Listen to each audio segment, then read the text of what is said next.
Élie connaît cette route de montagne par cœur.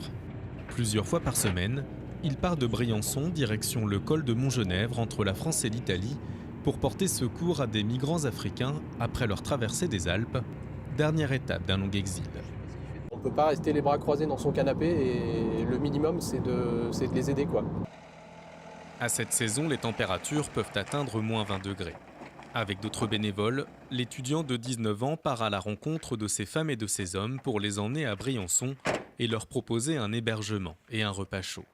On va continuer sur la piste et puis on va peut-être les retrouver parce que là on est au début, on est juste au-dessus du lac là.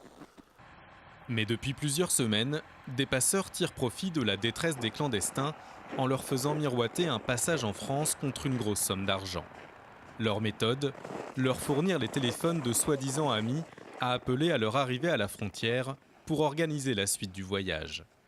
Mais ces amis sont en fait les bénévoles français dont ils se sont procurés les numéros et qui se retrouvent alors bien malgré eux utilisés dans ce business lucratif. On ne veut pas être complice de ce réseau-là, de ce trafic qui est complètement malhonnête. Donc depuis quelques jours là on ne répond plus au téléphone. Voilà. Et donc malheureusement ça met en difficulté un peu plus les migrants puisqu'ils doivent se débrouiller encore plus par eux-mêmes. Soudain surgit un petit groupe de migrants arrivés par la montagne. Faites gaffe, ça glisse là. Abandonnés par leurs passeurs côté italien, ils ont traversé la frontière à pied. Je cherche juste à savoir si vous avez payé cher pour venir ici ou pas. Non, il n'a pas payé. Tu es sûr que vous n'avez pas payé cher?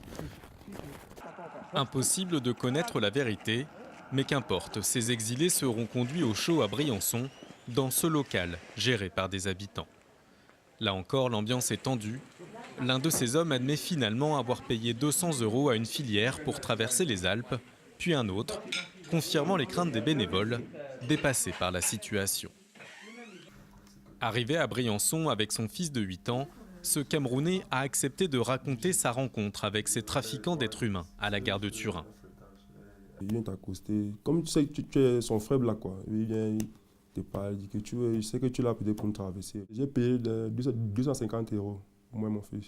Il nous a dit que dès qu'il a appelé son ami à la voiture, il va nous prendre, nous amener à la frontière. C'est de l'arnaque, quoi. Il prend de l'argent aux gens, c'est de l'arnaque.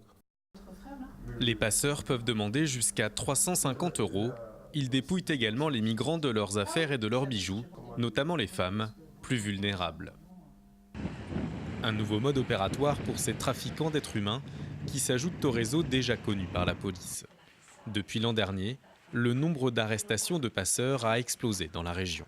En 2017, on a eu 30 passeurs d'interpellés et 5 ou 6 en 2016, je crois.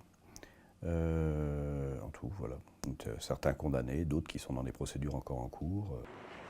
Les bénévoles français ont décidé de faire front avec les associations italiennes pour tenter de décourager les migrants de s'en remettre aux trafiquants, pour que l'aide apportée continue d'exister sans faire le jeu des passeurs.